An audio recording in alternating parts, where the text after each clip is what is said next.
niveau de la typologie des contrats en FBI, nous en avons quatre grands types. La location, le prêt, le métiage et le contrat planté partagé. Au niveau donc de ces quatre grands types, la location et le planté partagé constituent les pratiques les plus usuelles. Dans les zones forestières de Côte d'Ivoire.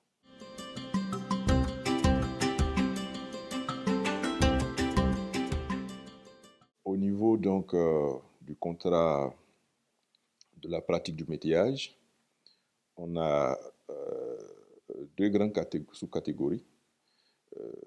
Il y a ce qu'on appelle le partage de la récolte, le partage de moitié des revenus de la récolte, en langue locale appelé abougnon. Donc diviser, ce qui veut dire littéralement diviser en deux. Donc partage de moitié divisé en deux. Ou la terminologie aboussan. Aboussan qui renvoie à un partage de tiers.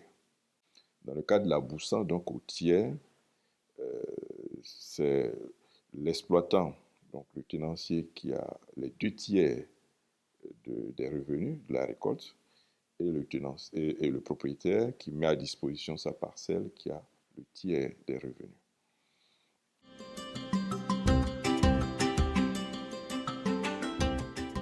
Donc le planté partagé, c'est la traduction de la terminologie locale du domienche. Et utilisé surtout en Payani, qui veut dire plante, qu'il y ait le fruit, voyez, et ensuite qu'on partage le fruit.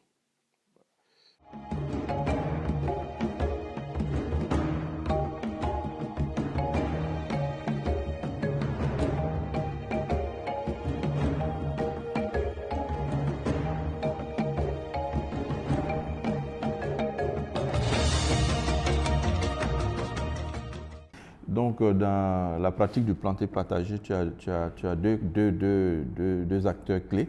Un acteur qu'on appelle le cédant, voilà, donc c'est celui qui détient en général des droits coutumiers sur une parcelle donnée. Et un preneur, donc qui est l'investisseur, qui lui ne possède aucun droit sur la terre et qui vient avec sa force de travail ou avec de l'argent.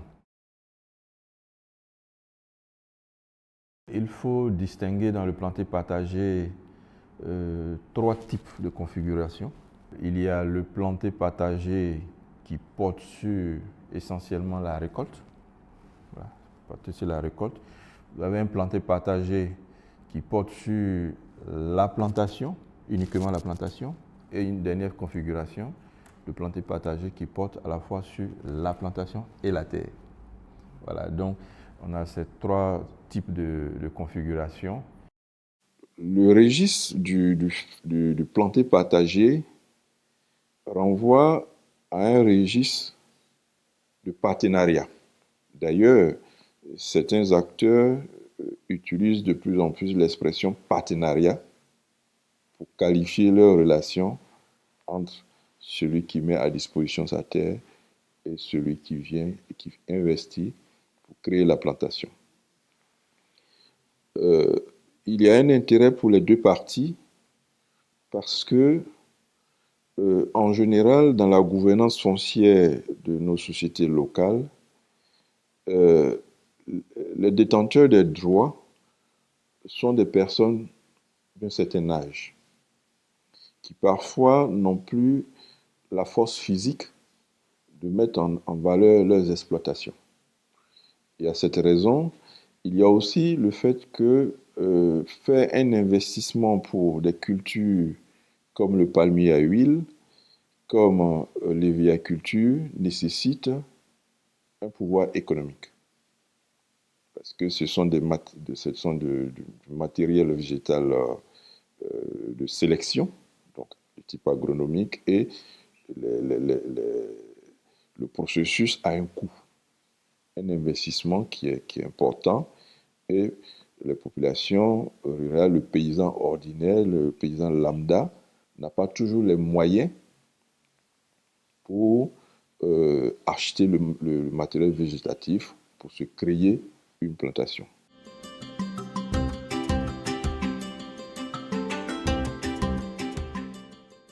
Nous avons les communautés natives, appelées donc les autochtones, qui sont généralement les propriétaires terriens, c'est-à-dire les communautés qui détiennent les droits coutumiers sur les terres.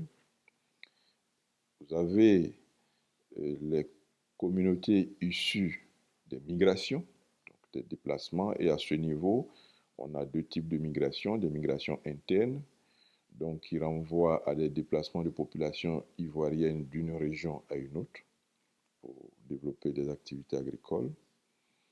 Et on a aussi des migrations externes qui renvoient plus au déplacement de populations venues des pays voisins à la Côte d'Ivoire. Vous avez donc les autochtones, propriétaires terriens, qui mettent à disposition, donc qui cèdent leurs parcelles en FVI. Et donc les preneurs, les tenanciers sont surtout les allogènes et les allochtones. Mais à cela, il y a une dynamique qu'on a observée depuis les années 2000 jusqu'à aujourd'hui, c'est l'intrusion d'une autre catégorie d'acteurs, donc des urbains, ou appelés les cadres, qui renvoient à une certaine élite sociale nationale, au niveau donc de l'activité agricole, et surtout au niveau de deux types de spéculation agricole, l'hévéaculture et la culture du palmier à huile. Et de plus en plus, ces urbains, ces élites sont dynamiques sur le marché du faire-valoir indirect pour effectivement obtenir des terres et en planter partager.